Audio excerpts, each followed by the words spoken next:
Hello and welcome to the channel. Now, most people who think about China will think about scenes like this, but this is what China's past looks like. The question is, what does China's future look like? Well, that's what I'm going to show you, because today we're going to be driving this, the HiPhi X.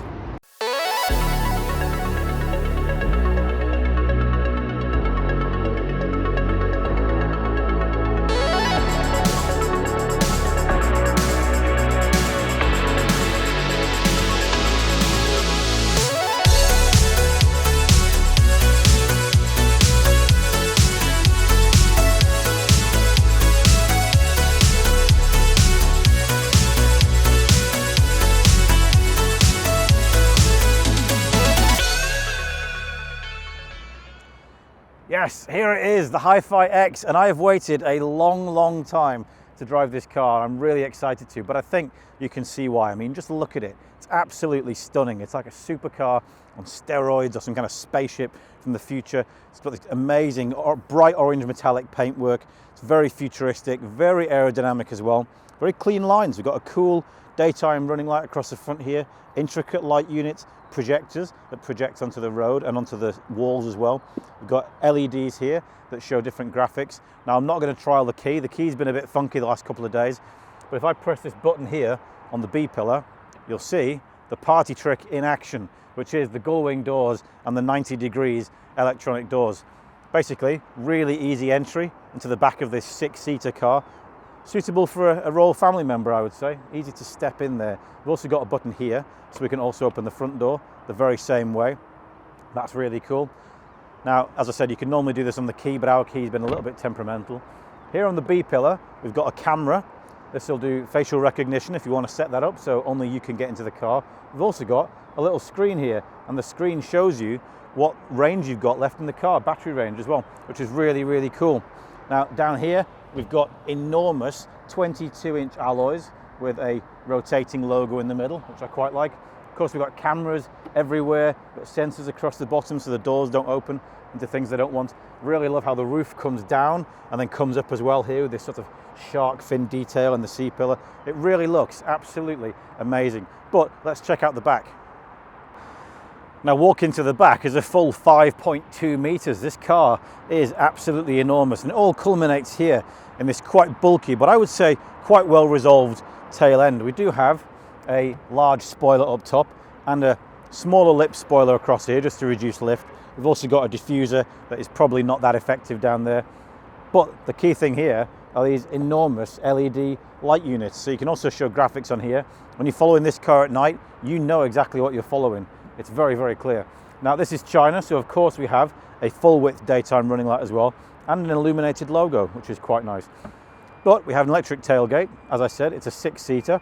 So behind this third row here, we've got 204 litres of space. If I flip those down, we have just under 600 litres of space in there. Actually, quite practical, and a totally flat load bay. You can get this car in 4 seats versions, so you won't actually have those seats there. We do have a bit of space under here as well. One thing I will say about those is they're manual. I would probably hope that they would be electronic, because it's a bit of a pain to get them back up again. But that's the crazy exterior of the HiPhi X, but it doesn't just end there. It also goes inside as well. Okay, so I'm taking the opportunity of the car charging to tell you about the interior. Now, it's a very premium place, a lot of screen real estate, so let's start there. We start with the rear view mirror. Didn't expect that, did you? This is actually a screen. It's a camera projection of vision from the camera on the back of the car. It does take some getting used to because you have to change your focus point from where you would with a mirror, so that's quite interesting. We've also got here a very long and slim 14.6-inch display behind the driver. That has all of your driving functionality information on there. That's supported by a large heads-up unit as well, so you also get speed and satellite navigation and so on the heads-up unit display. Of course, the one that you'll notice the most is right here. This is the 16.9-inch portrait style screen. There's loads of functionality in here. So for example, I can open all of the doors, I can open the trunk and the frunk, I can open just the top parts of the doors, I can move on the seats page, I can move the second row chairs left and right and forwards and backwards and tilt them as well from here. I can also put on the heating, massage and ventilation that you get in both the front and second row seats as well. Of course, you've got all of the usual things in there, like your climate control. You've got a quick access bar down here at the bottom, which makes it easy to get to things. And of course, you can talk to the car as well. And on the home page, you get your maps, which is exactly where they should be. So that's really great. But it's not even the biggest screen in the car. Did you know where the other one was? It's over here. This is a 19.9-inch IMAX display, and that one is just for the passenger side, so I can't see it properly from over here. That also comes with its own Bluetooth connection, so they can put their headphones on and watch a movie or a video or whatever on there without disturbing everybody else in the car. That is really cool. If they do want to enjoy the music from the rest of the car, they can do so through the 17-speaker Meridian sound system. Now, I'd never heard of Meridian before, but this is a brilliant speaker system with the right song, the ones that really make use of the speakers. These are excellent speakers. Really, really enjoyed listening to those. Now, as well as that, we do have here our steering wheel. One thing I don't like is the capacitive touch. So I personally don't like these. I would prefer to have buttons on there instead, but they do have the high-tech stuff instead. This side is for your cruise control. This is for your audio and things like that as well. You've also got your cruise control button down here, and you can talk to the car with that one. This steering wheel is reach and rake adjustable. It's got quite a lot of reach on it as well, with a toggle down here, which is where I like it, not buried somewhere in the menu. You may have also noticed it's got paddles as well. So you can actually cycle through your drive menus with the paddles. Of course, they're not for changing gear because this is an electric car, but it's quite useful to have those there if you want to quickly get into sport mode. Now, what else do we have? Overall cabin ambience is very premium. We've got Nappa leather up there on the dashboard and Nappa leather on the steering wheel. We've got semi-aniline leather and suede here on these chairs with orange piping. These are the Founders Edition chairs. So you get Founder Edition up there, printed or embossed into the headrest. So it's really, really very premium. You get leather in the doors, you get nice materials inside the door pockets as well. You get Alcantara roof lining. It does feel like a very special place to be. In here as well, you've also got real metal on there to cover up your wireless charger and your twin cup holders. You also get a bit more space in here, USB-C and USB charging sockets in there. Extra space down here with a 12 volt 180 watt socket down there. Also more space behind the screen, and of course your door pockets as well.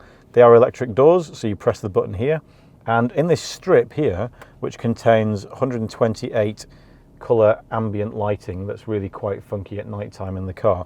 You also get, on the passenger side, you get capacitive buttons for putting your windows up and down, and the same in the rear two doors as well. Now, in terms of the chairs, these are, the driver's seat is 12-way adjustable. I would say it's fairly comfortable. Well, actually, it's comfortable, but not as comfortable as it could be. It doesn't feel quite as supportive as maybe I would like it to be in a car that feels as sporty as this. I would definitely like to have the extendable base cushion, which we don't have. But it's 12-way adjustable. On the passenger side, it's 8-way adjustable. They also get a leg rest, and of course they can recline really far, so they can be very, very comfortable in the front. The rear two rows also have leg rests as well. But no, very premium interior, very high quality materials. It is a lovely place to be, but is it as lovely in the back? Let's go and find out. Okay, so climbing into the back, and you'll see that we've got actually quite decent leg room, decent foot room as well. If the chair was lower in front, I think that would be a bit less, but so far it's okay. Now here comes the fun part. You press this button here and everything closes in on you. It's a little bit disconcerting the first time when the roof comes down, but there's no need to be worried because we've got loads of headroom here as well. Got a big sunroof on this side, sunroof on that side as well, sunroof across the front row, and a sunroof across the back row as well. So there's enough light in here. Maybe a lighter interior colour would help, but no, it's light enough. You can actually just open the roof bit. So if you just want the roof open like that, now you can't drive like this, that wouldn't really work, but if you want to just sit here and bathe in the sun, you can do so. That's one of the cool features about this car. I did talk earlier about the capacitive touch bar in the door, so here it is, heating, ventilation and massage in your chairs. We've got 3-zone climate control, so you can adjust the climate control in the back there, and you can also adjust your windows up and down. Now the chairs themselves have a couple of buttons on them. We've got a left and right button here, so you can move your chair slightly left or slightly right. And if you press this button here, the front chair will move forward, second chair will recline, and the footrest will come out as well. I'll just adjust my armrest slightly. And yeah, now I can just sit and relax. And if I had the roof open, I could sunbathe in here as well. So that's pretty cool. And if I press that, it'll just bring it back together as well. So in the back, we have a space here for our phone. Nice sort of rubberized pocket there. Also comes with a USB-C socket in there. A little bit harder to get into than you maybe hoped for, but not too bad. If you don't want your armrests, you can just push them up as well. Now, let's see if we can get into the third zone quite as easily. So we're next to a bush here, so the door won't open quite as far as usual. I have to give it a little bit of a push.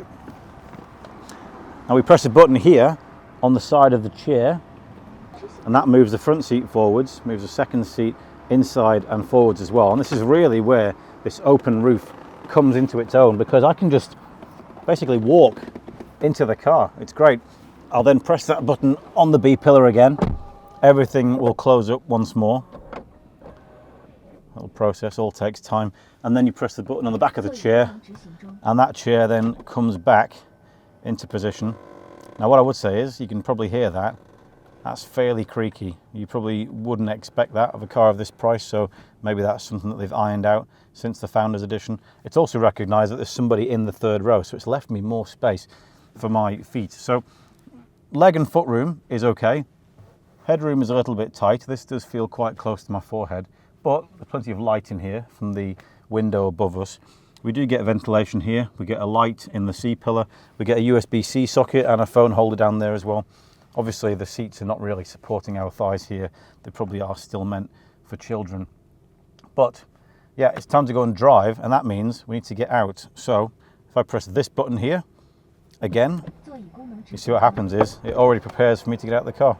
So let's go and drive this thing. I'll see you in the front.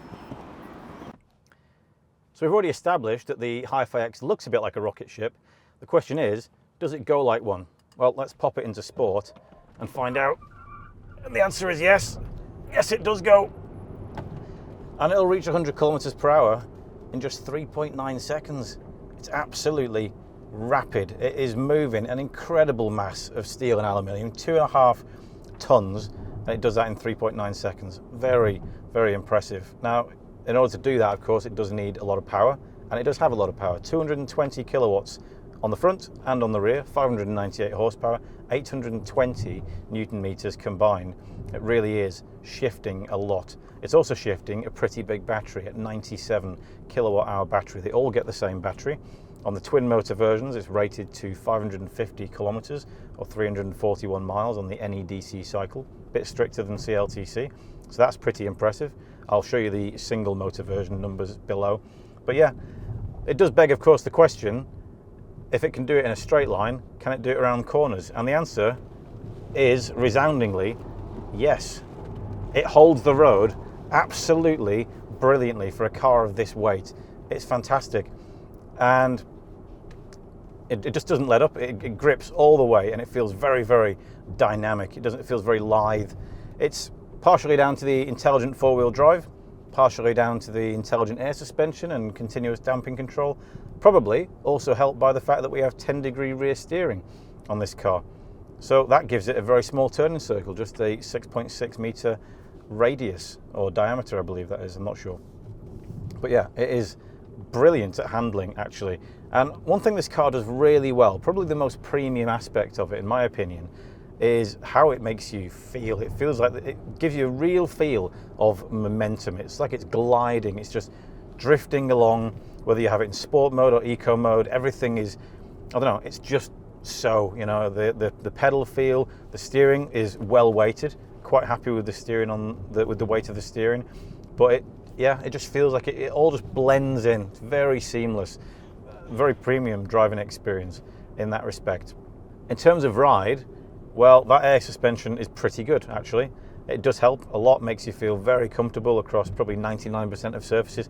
Only some really big bumps cause it to be upset and not particularly happy. Makes a bit of a bang in the car over some really big potholes, but it handles pretty much everything else very well and does contribute to that sort of magic carpet feel that you do get while you're driving it. As I said, it's a massive car to be moving along. It's 5.2 meters long, it's 2.061 meters wide, 1.6 meters tall, and the wheelbase is 3.15 meters, so it's got a very long wheelbase as well. It's a lot of car to move. It's very big. It's also very expensive.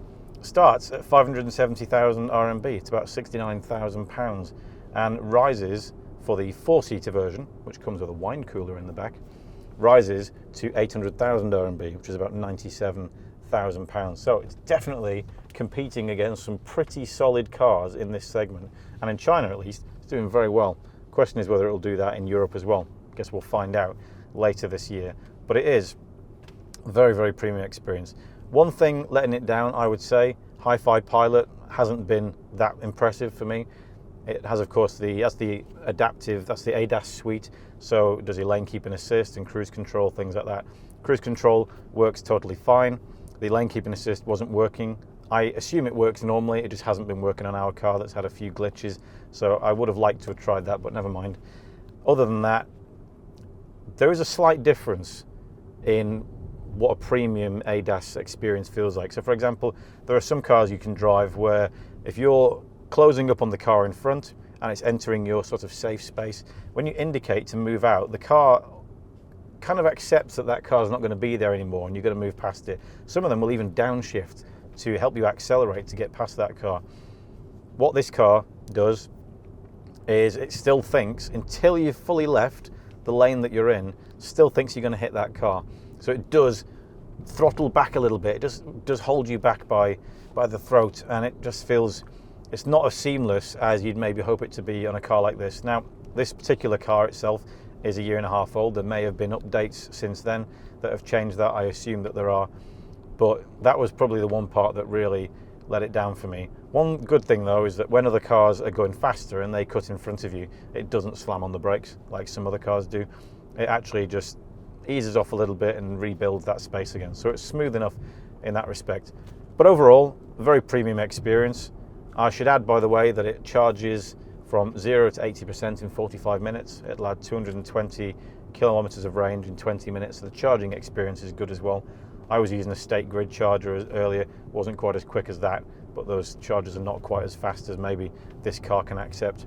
But yeah, overall, a very impressive car, and I have very much enjoyed driving it. I'm looking forward to trying out the HiPhi Z next week.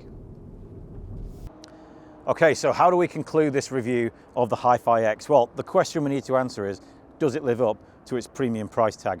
On looks alone, I would say absolutely yes. It looks $1 million. Super sleek, super futuristic. This orange color absolutely pops. There's nothing like it on the road. So in that sense, it's absolutely brilliant. In terms of the experience, I'm not going to lie, I've had a couple of niggles with mine. It is a very early model. Maybe they've all been ironed out since. So I'll try and put those to the side for now. But inside, you get very premium materials. You get 3 reclining chairs. You get a 20-inch IMAX screen. All of that screen real estate in there. The doors also very, very funky. It does feel very, very premium. But the thing that will matter most, especially when this goes to Europe later this year, is how does it make you feel when you drive? And it is excellent to drive. Feels very, very special. It feels very smooth. Feels like it glides, like a magic carpet. You get loads of momentum, and it's very, very fast, which is going to put a lot of smiles on a lot of faces. So I can recommend it, but you guys in Europe, you'll be able to find out later this year, I hope. So thank you for watching. If you subscribe, thank you for subscribing, and we'll see you next time.